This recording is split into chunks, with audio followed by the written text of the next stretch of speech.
मते खर सेंजबने हाइरिबा रिजोल्यूशन असिदा मयामना निंगबा थुंगदबा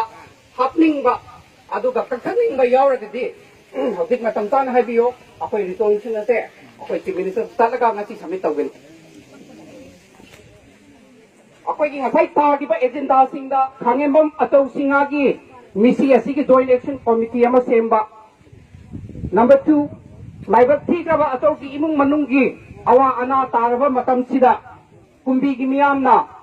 करी रेस्पॉन्सिबिलिटी करी दायित्व लफम थोई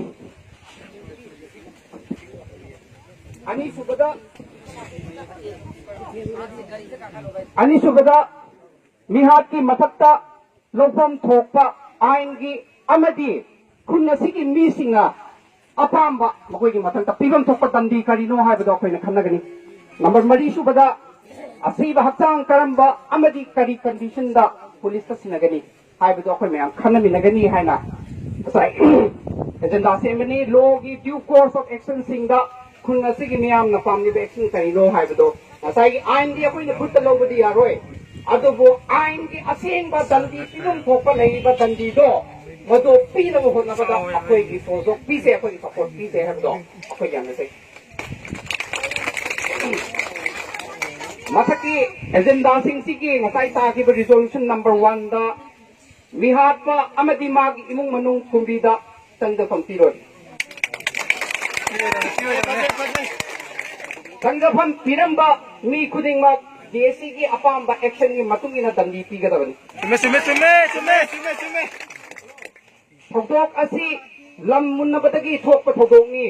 मरम मदुना नोंगाइतेम सुरजित मागी ममा मागी मपा मागी नुपी बखोई की मिंगदा लेबा लंथुम खुदिंगमक असीबा खांगेमम अतौसिंग की इमुंग मनुंगा ममिंग ओनगदबनी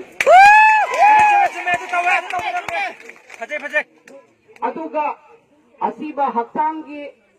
लीगल एक्शंस जुडिशरी की तौबंग थोपा पोस्टमार्टम अखोई की इन्वेस्टिगेशन लोरबा मतुंगा हक्तांग असीबा लौरबा मतुंगा अखोइना हक्तांग असीबदो नोंगाइथेम सुरजित की इंखोन मनुंगा पोलोइगनी अदुगा मिहात्पा नोंगाइथेम सुरजित अदुगा चेनरीबा मी खुदिंगमक नोंगाइथेम इनाउबी बिरजित मागी मचिमनाउ इन्वेस्टिगेशन थिजिल्लबा मतुंगा कना कनानो चेनरीबा मी खुदिंगमक पुंसी चुप्पा जेल दा लेगदबनी हाइबसे मियाम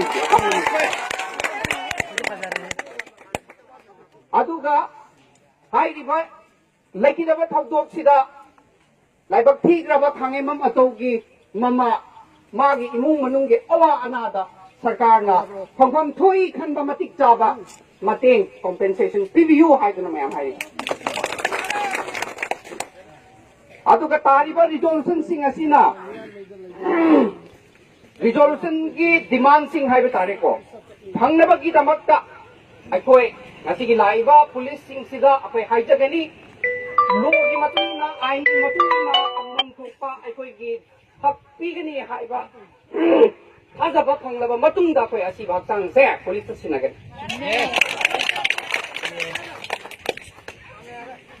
जॉइंट एक्शन कमिटी की मरु ओइबा थौपुबसिंग अखोइना माइथेम सोनिया इतिमा वाहेंगबम मनी खांगेंबम समुसाबा खांगेंबम तोम्बी खांगेंबम जयारानी अदगी वाहेंगबम जामिनी खांगेंबम शामकिशोर नचिंगबा लिस्ट खरा लेरे अदुगा ngसाइगी रिजोल्यूशन अमखक्ता मियाम हौरक्तुना पामदबा थौदोक कया खुदम ओइना युम मई चाखिबा को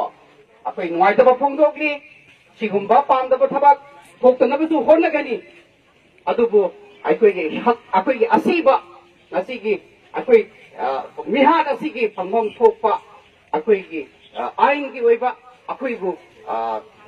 अखोइगी फंगम थोकपदो अदुदि तसेंना फंगनबियो अदुगी फंगनदबा तारगदी मियामगी असावब थोरकपा कांदा जेसी न मदुबु खामबा ngमोय मियामगी अपामा मियामगी असावबदी मियामना दुम विचार तौगनी मदुदा जेसी न रिस्पांसिबिलिटी लौबु ngम